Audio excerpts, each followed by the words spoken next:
Voces del Periodista. El Club de Periodistas de México, con su brazo asistencial, la Fundación Antonio Sáenz de Miera y Feital, presenta Voces del Periodista. Conduce Celeste Sáenz de Miera. Comenzamos.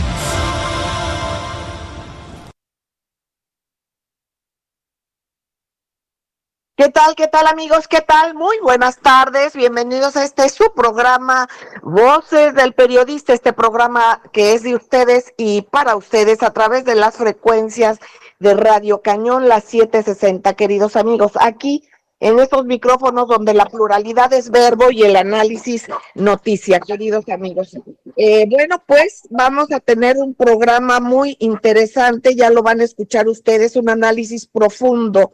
Hay diversidad de temas, queridos amigos, que abordar. El maestro don Rodolfo Sánchez Mena tocará temas indiscutiblemente importantes. Vemos el contexto de México como vecino de Estados Unidos, pero por otra parte con la amistad de China y de Rusia. Ha tenido China una respuesta de mucho apoyo hacia México, igualmente China, pero ahora el maestro don Rodolfo Sánchez Mena lo comentará más adelante. Les doy un poquito, algo de los temas que se van a tocar. La maestra Francisca Saavedra, platicamos con ella y bueno, pues aquí hay un Twitter de su servidora Celeste Sáenz M, cualquier comentario lo pueden hacer en el hilo. Y hablamos de los porros fifís de la Suprema Corte de Justicia de la Nación, de que como no pueden recuperar lo perdido con razones, la violencia y obstrucciones son sus únicas opciones. ¿Eso será? Por otra parte, pues algo se comentará de los cierres de campaña. Por otra parte, la maestra también va a hacer una pregunta bien interesante, queridos amigos, porque vemos a la ultraderecha mexicana queriéndonos meter en enroques de guerra, acercarnos a Ucrania, un país nazi, y ellos insisten en esto, y aquí hay que ver porque hay una conductora de Televisa que se va a ir unos días a Ucrania, o que ya se fue a Ucrania para entrevistar a Zelensky y a su esposa. ¿Se acuerdan como cuando en una revista del corazón, como lo llaman, de esos asuntos superficiales, entrevistaron a este señor como si ser nazi y genocida fuera algo muy glamoroso, ¿no? Entonces, vamos a ver, y la maestra nos va a dar unas reflexiones también muy interesantes. Vamos a platicar con el maestro también, por supuesto, Rafael Barajas Durán, @Fisgón ustedes lo van a escuchar a partir de la media, y vamos a arrancar, maestra Francisca Saavedra, con lo que quieras tú poner sobre la mesa. Falta un minuto para salir al corte, pero adelántanos, maestra, antes de ir al corte, adelante. Gracias, Celeste, amigos, muy buenas tardes. Yo estoy verdaderamente deseosa de platicar con el maestro Roquefort, porque el presidente del gobierno español, Pedro Sánchez, perdió en las elecciones de este domingo, derrotaron a su partido, los revolcaron y ahora sale con la vacilada de que va a buscar la presidencia de OTAN. O sea, no entiendo. Si ellos debieran de alejarse de OTAN para progresar, pero bueno, a ver qué tal le sale la enchilada aquí al señor presidente Pedro Sánchez del gobierno, es el presidente del gobierno español. Yo creo que vamos a este corte y ahora que volvamos, vamos con unos temas nacionales. ¿Te parece?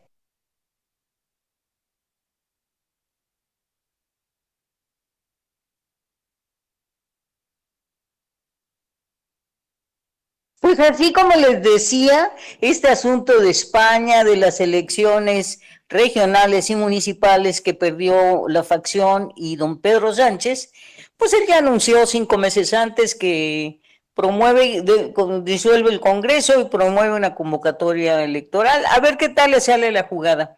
Mientras vamos a analizar un poco lo que ha venido pasando en el país. En el país, pues ya saben, hay elecciones en el Estado de México el próximo domingo y las encuestas que no votan, pero son significativas, siguen marcando en algunas encuestas poquito, pero en otras muchote, que la maestra Delfina va por arriba de doña Alejandra. Entonces, vamos a esperarnos a ver qué tal le va a cada una. Esperemos que cualquiera de las dos lleve pues una gotita de esperanza y un mucho de progreso para el Estado tan abandonado, tan sometido, porque yo creo que ya no, ya es justo que le cambien un poquito la medicina que no le ha funcionado. Eso es por lo que pasa allá en el Estado de México. Estaba yo viendo esto de los enfrentamientos que se dieron.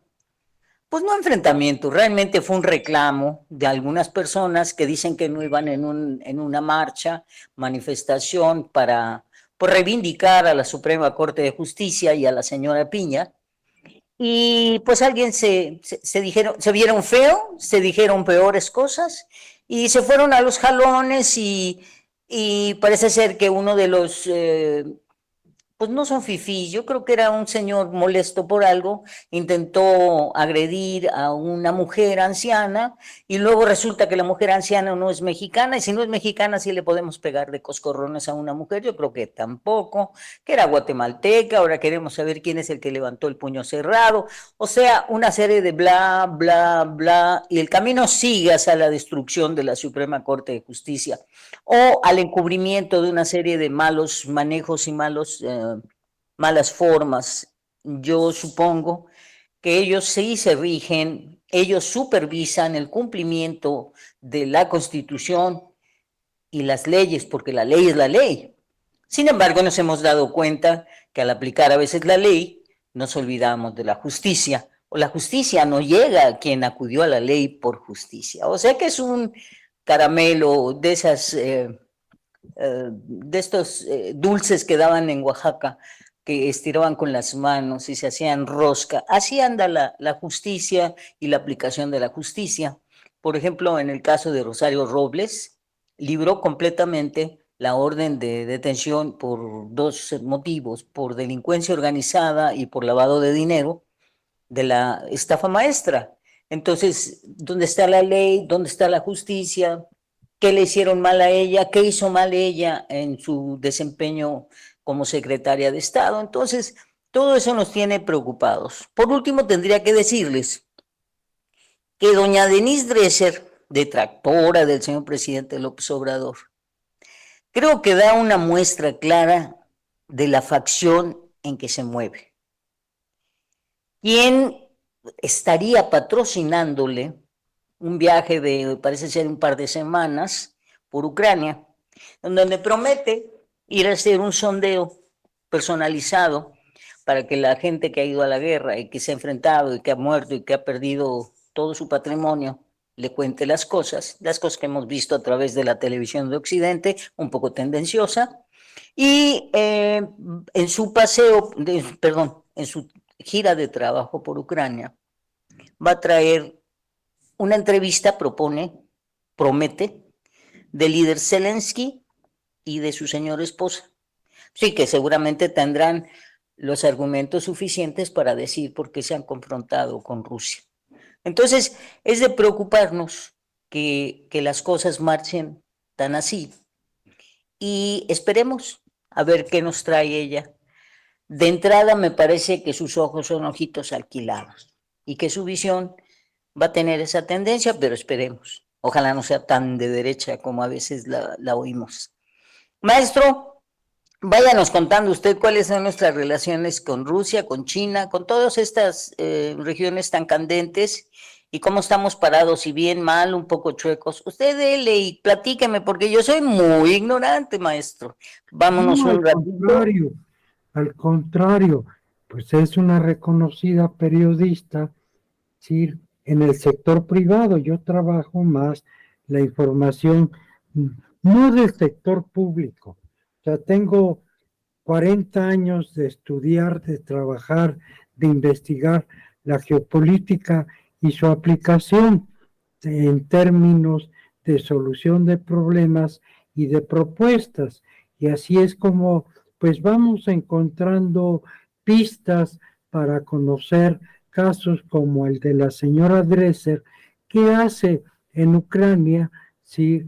cómo financia su viaje, porque hace unos días, doña Francisca, comentábamos en este programa de radio justamente en la llegada a Guatemala del secretario de Relaciones de Ucrania. Y nos preguntamos qué anda haciendo este señor tan lejos de casa. Y bueno, pues viene a Guatemala porque pues hay toda una diagramación, toda una estrategia del Departamento de Estado, del Pentágono, para el papel futuro de Ucrania, posguerra de el conflicto que actualmente se vive.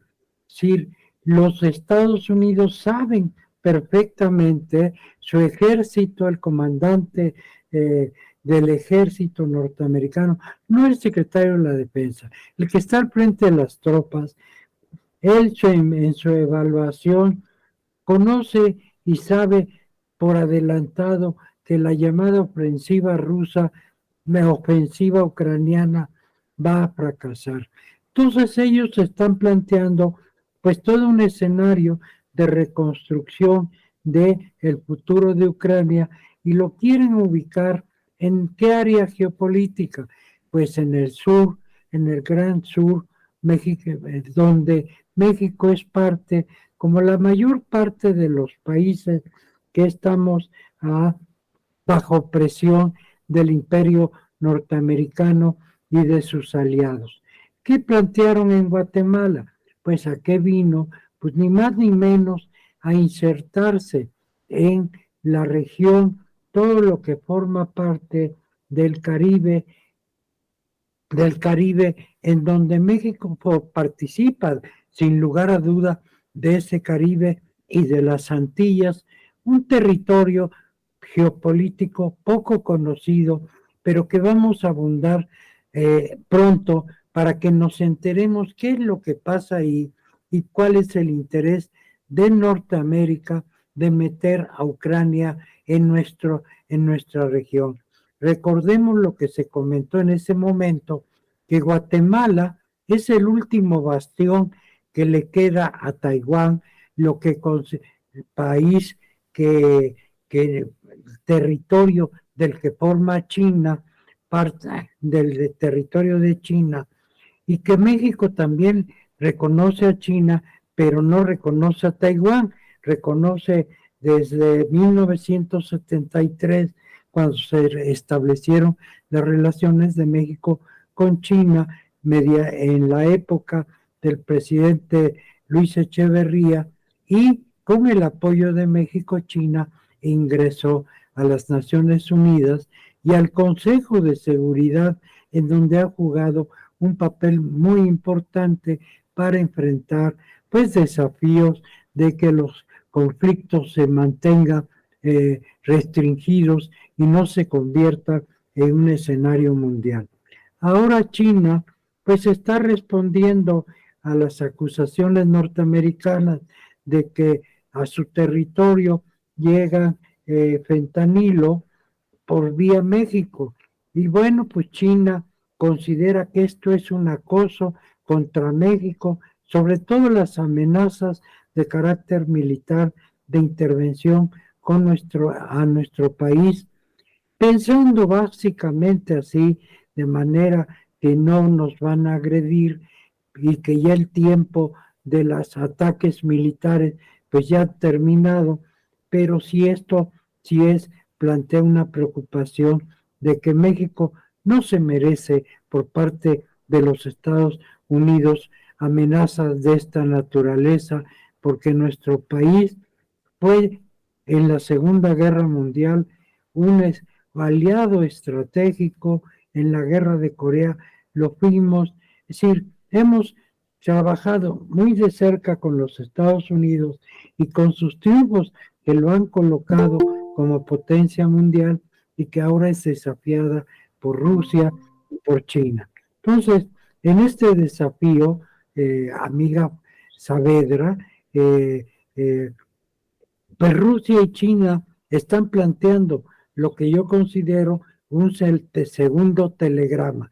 Déjeme explicarlo antes de que se termine nuestro tiempo y nos vayamos al otro espacio. 30 segundos, maestro. 30 segundos.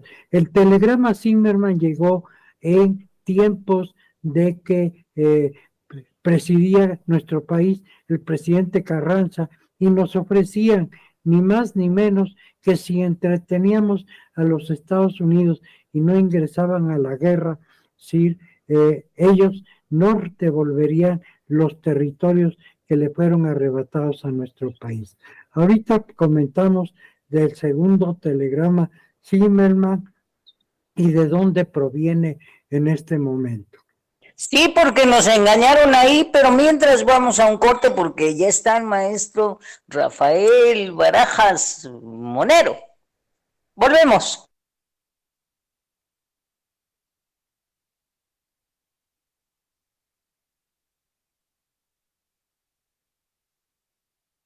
Pues gracias, reciban el agradecimiento de Mauricio Solón, de Voces del Periodista, y que bueno que nos sigan acompañando, porque ha llegado la hora deliciosa. Claro que nos va a tocar un asunto bastante preocupante, porque los enfrentamientos motivados y los odios estimulados de este sábado frente a la Suprema Corte de Justicia, como no pueden recuperar los opositores lo perdido con razones, estarán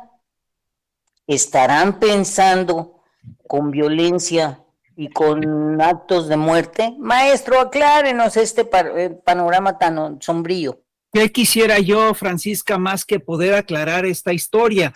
Yo lo que veo es más bien una situación de descomposición profunda de la derecha mexicana.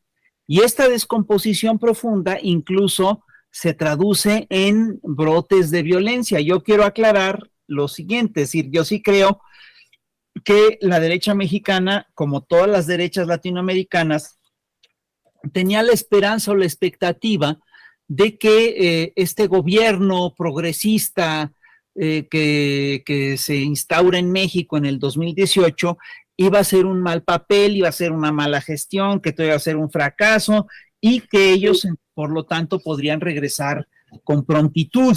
Las mismas expectativas tuvieron con Lula, las mismas expectativas tuvieron con Correa, las mismas expectativas tuvieron en Venezuela, y en ninguno de estos casos esto se verificó. Al contrario, se trató de gobiernos bastante exitosos, es decir, Lula termina su gestión con una aprobación de 85%, lo cual es absolutamente histórico, y Andrés Manuel ahorita tiene una aprobación de cerca del 80%, hay quien dice que es del 65%, hay quien dice que es del 70%, y hay encuestas que dicen que tiene una aprobación del 70%, por lo tanto, es muy probable que Morena, y así lo señalan absolutamente todas las encuestas, gane la elección presidencial en el 2024.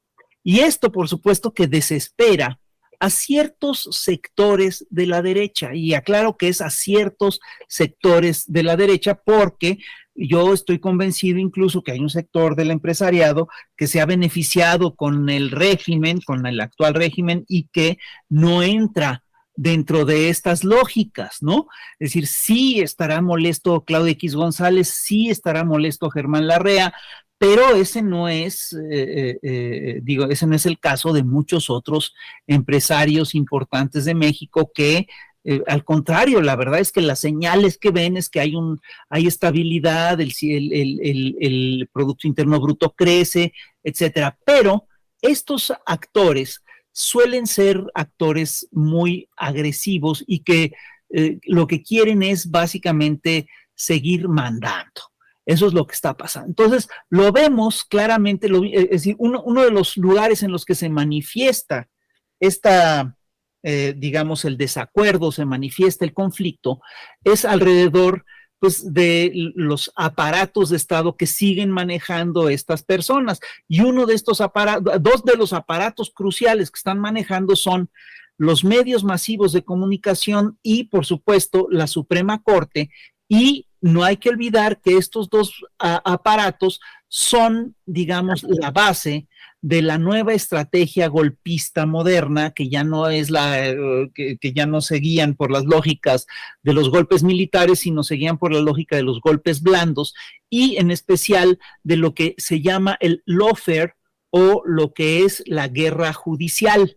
Entonces, yo sí creo que el eje de las baterías de la oposición se están afilando desde los medios masivos de comunicación y estamos teniendo una campaña de descrédito muy fuerte, azuzada, entre otras cosas, por las elecciones del Estado de México y de Coahuila, y también se están alineando, se están juntando estas baterías en la Suprema Corte, donde vemos que sacan una y otra vez toda una serie de resoluciones que no solamente violentan, digamos, la lógica jurídica, no, tal vez no violenten la lógica jurídica, pero la lógica justiciera, la lógica de la justicia, ¿no? Hoy, por ejemplo, nos enteramos que congelan totalmente, quitan totalmente los amparos para defender al Tren Maya y que también terminan de quitarle a Rosario Robles todas las acusaciones por el tema de la estafa maestra, lo cual pues es verdaderamente escandaloso, porque, perdón, pero es un hecho que la estafa maestra es una de las estafas más gordas de la era de Peña Nieto, ¿no? Entonces, es increíble porque fue un juez federal, el juez Eutimio Ordóñez Gutiérrez, que anula la condena de aprehensión por lavado de dinero y delincuencia organizada contra Rosario Robles, y es un juez de Toluca, ¿no? Y así queda totalmente libre el tema de la estafa maestra, ¿no? Entonces, sí hay una embestida en forma del Poder Judicial en contra del Ejecutivo, y de hecho, el día de hoy en la conferencia mañanera, el presidente lo dijo, dijo que prevé un golpe técnico de la Suprema Corte contra el Ejecutivo, que van a buscar paralizar al Ejecutivo. Y esto, pues, es decir, es increíble porque estamos hablando de una Suprema Corte que tiene un problema de credibilidad muy importante. Generalmente el lawfare funciona con la Suprema Corte y los medios masivos de comunicación porque se fundan en un ataque, digamos, a las figuras morales. Y aquí el problema que tenemos, que tiene la Suprema Corte en su actuar, es que la Suprema Corte no es una figura moral.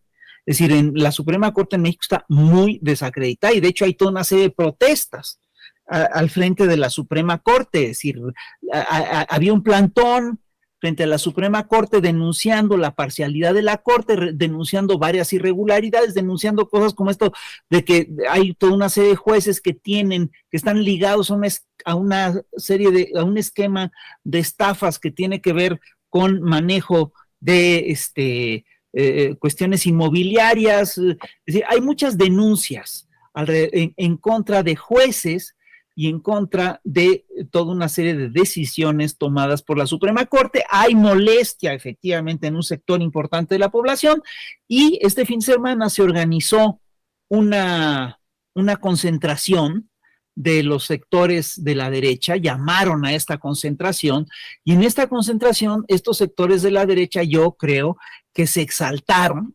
Yo creo que se perdieron un poco los estribos e hicieron cosas que resultan pues muy duras. Ustedes recordarán que que durante meses el grupo de Frena estuvo ocupando el Zócalo con tiendas de campaña, y estaba clarísimo que después de cierto tiempo estas tiendas de campaña están totalmente vacías, y aún así el gobierno no los quitó. En las últimas marchas obradoristas que se dieron, nosotros nos encontramos con que hubo sectores protestando en el mismo Zócalo contra el gobierno de López Obrador, y las marchas obradoristas no los tocaron.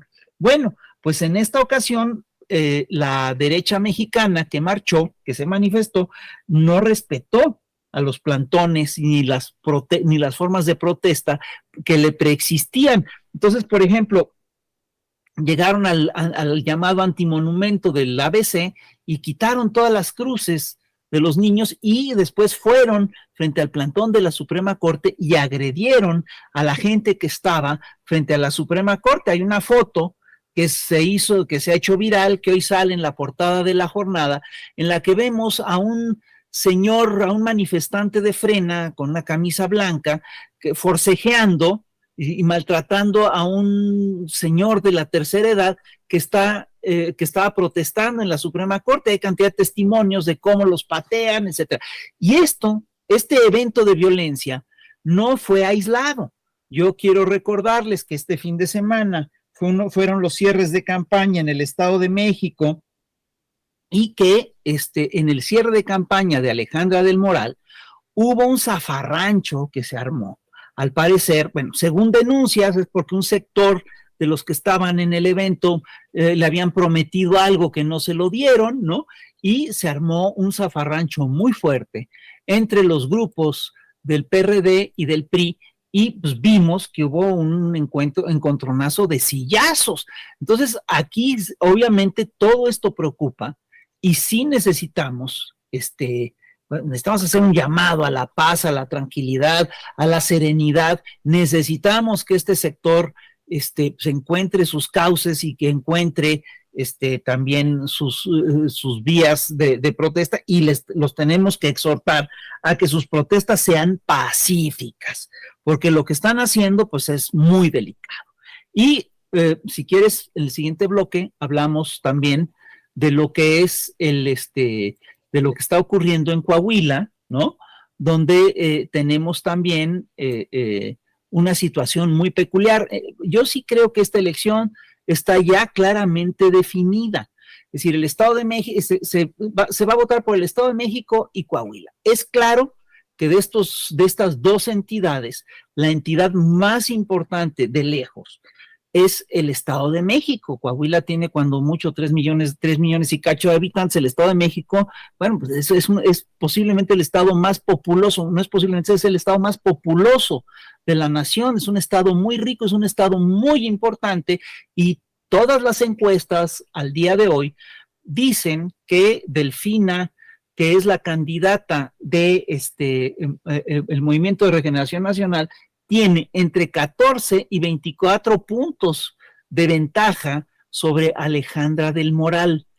Entonces ya nos encontramos, yo sí creo que es una elección muy, muy definida en el Estado de México, y en Coahuila el perfil es otro, porque hubo una fractura del Movimiento de Regeneración Nacional, y las perspectivas son distintas. Pues no quiere decir que el PRI vaya a ganar en automático, pero es claro que ahí Morena va a ser muy difícil que se lance con el triunfo.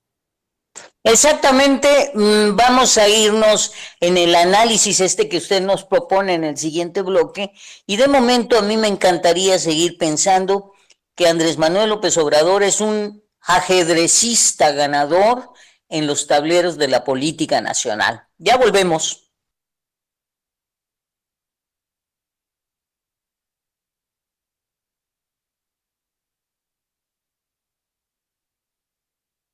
Ahora seguimos con esta última parte deliciosa, en donde nos van a hacer una explicación a pregunta del doctor don Rodolfo Sánchez Mena. A ver, doctor, pregúntele al maestro Rafael Barajas.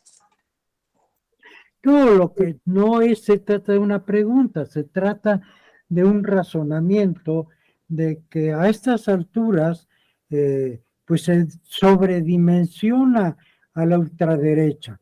Por ejemplo, es decir, hay que seccionar con toda claridad cuáles son los grupos empresariales que sean, es decir, no es cuestión de este sexenio, que vienen desde el tiempo de Porfirio Díaz, ¿sí? Que forman parte de la oligarquía, como Germán Larrea. ¿Sí? Germán Larrea, por ejemplo, su esposa tiene el contrato del seguro del tren, del sistema de transporte colectivo. Se asoma uno y se sorprende de los beneficios que reciben, ¿no? Pero Germán Larrea es un hombre supermillonario, ¿sí? ¿Qué es lo que tiene entre sus manos? Pues lo que fue una empresa muy exitosa del Estado mexicano, como es Nacional de Cobre. Por ahí podíamos platicar de muchas cosas, pero creo que es muy importante separar en este análisis lo que es la ultraderecha, lo que es de esos grupos financiados por los recursos que se generan a través de las agencias de inteligencia norteamericanos y lo que son los grupos políticos opositores que están en campaña, como lo están en Estados Unidos. Fíjense que en Estados Unidos la Corte completamente está en contra del gobierno de Biden.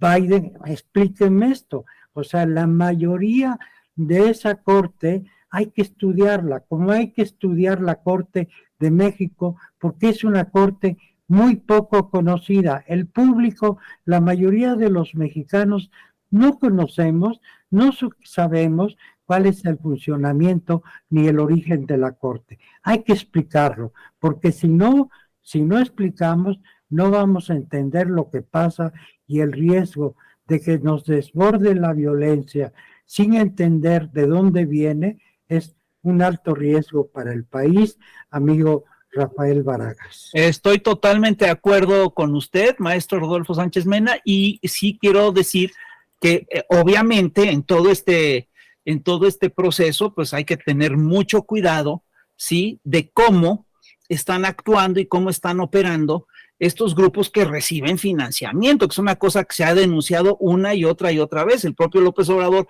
ha insistido en estos días de que es increíble de que Estados Unidos siga financiando a la oposición de México a través de la USAID.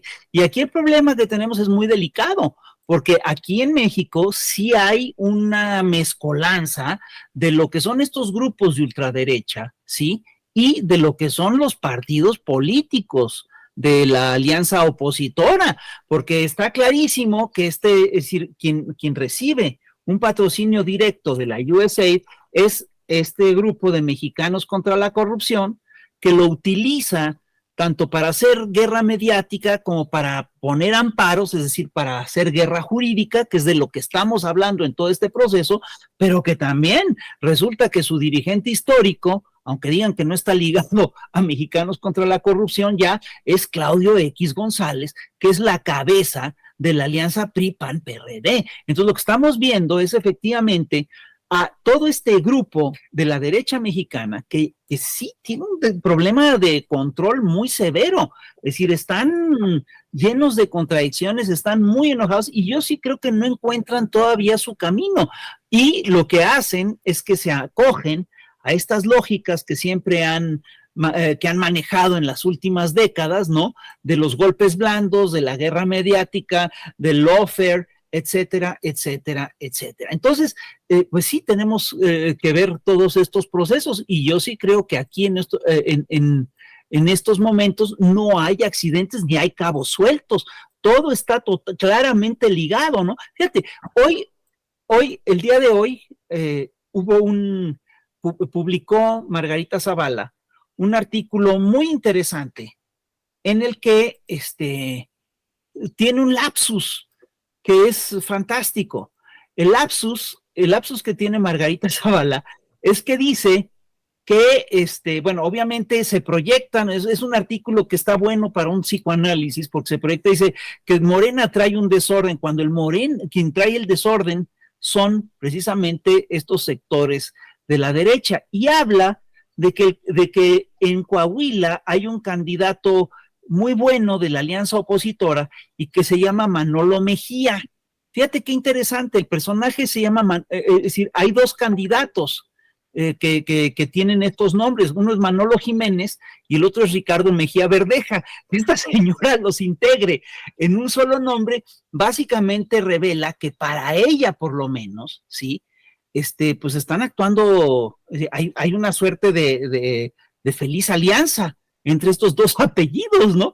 Entonces tenemos que revisar con mucho cuidado lo que se está haciendo y sí creo yo que no hay, como bien dice el maestro Rodolfo Sánchez Mena, no hay que sobredimensionar a la derecha, sí, hay que estudiarla bien, hay que definir quién está haciendo qué, pero yo sí creo que tenemos que tener muy claro que estamos ante una derecha que está utilizando guerra judicial, guerra mediática, que no les está funcionando porque en México estas dos instituciones, tienen un descrédito muy importante y la fuerza de esas dos instituciones es sin lugar a dudas y tiene que ser una fuerza ética o moral, no la tienen, ¿no?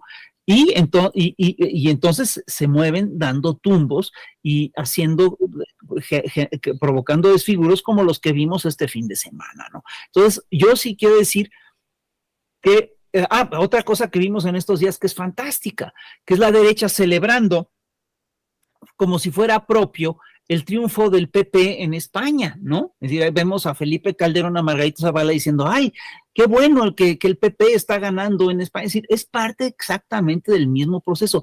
Sí, en nuestro análisis tenemos que subrayar que esta derecha mexicana es aliado viejo de la derecha franquista española, ¿no?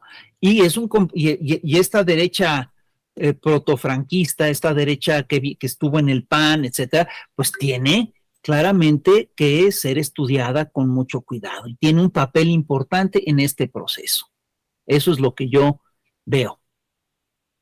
En esto que están platicando, yo me clavé mucho sobre los socios que pudieran alinearse como para confrontar a la población. La población ya prácticamente está clara con respecto al apoyo que le ha brindado numéricamente en algunas encuestas al señor presidente.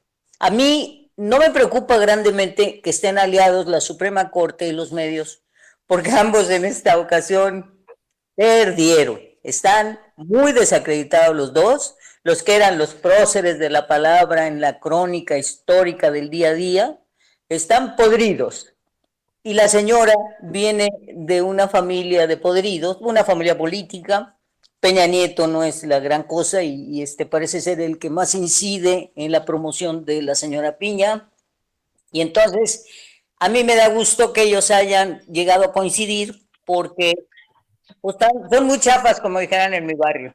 Están muy desacreditados y yo creo que vamos a seguir en nosotros, la sociedad medianamente consciente que hemos analizado un poco lo que le está pasando al país, que sí es necesaria una transformación, que debemos de pugnar y empujar para que se dé, que si ya le prohibieron a todo el mundo hablar de Placé, a mí no creo que haya alguien que me pueda callar la boca, y los invito a todos a que votemos Morena, todo Morena. ¿Qué opina, maestro? Pues mira, yo creo que la gente ya decidió cómo va a votar. Yo sí, no sé cómo estemos en tiempos de veda y todo eso, pero yo sí creo que va. A ver, una cosa que sí tenemos que interpretar es qué es lo que implica que el PRI pierda el Estado de México. Si el PRI pierde el Estado de México, estamos ya ante el desmantelamiento de un partido que gobernó al país durante décadas. Es decir, si el PRI llegara a conservar el Estado de México, tiene sobrevida. Si no lo conserva, está perdido. Yo sí creo que estamos ya ante esa disyuntiva. Y yo sí creo que tienen una crisis profunda de valores, institucional, etcétera, los partidos que son el bastión de la coalición opositora. Bueno, pues vamos a ver qué pasa este próximo domingo en las elecciones en Coahuila y en el Estado de México, pero sobre todo vamos a estar muy claros en una reflexión personal de cada quien, vedas o no vedas. Yo creo que nuestro pensamiento no puede ser prohibido, y en ese pensamiento esperemos volvernos medianamente inteligentes y optar por lo que nos conviene, porque ya hemos probado todo lo que ha pasado y todo lo que ha pasado está muy espeso. Hagamos un juicio más justo cuando chequemos los avatares y las acciones del presidente López Obrador. Ahorita todo da un paso y le meten 7 piedras, y da otro paso y le ponen un amparo, y da otro paso, o sea, así es muy difícil, y sin embargo tenemos el aeropuerto, y sin embargo estamos terminando Dos Bocas, y sin embargo, hagamos que este cambio se dé pacíficamente. La violencia y las guerras solo retrasan el desarrollo de la gente y el desarrollo social. Yo quiero agradecerles su presencia, quiero invitarlos a que no dejen de escucharnos todos los lunes, miércoles y viernes de 5 a 6 de la tarde aquí en Radio Cañón, en las 7:60, y por las noches, pues nuestra repetición, y nos pueden consultar también en YouTube. Maestro don Rafael Barajas, qué gusto, yo lo admiro profundamente. No, al Don contrario. Rodolfo, lo admiro y lo quiero con todo mi corazón también. Que tengan buenas tardes, ¿sí? Ya habrá tiempo de la próxima semana de reflexionar y ver cómo va el futuro del país. Lo mejor para nuestro país. Gracias. Así es.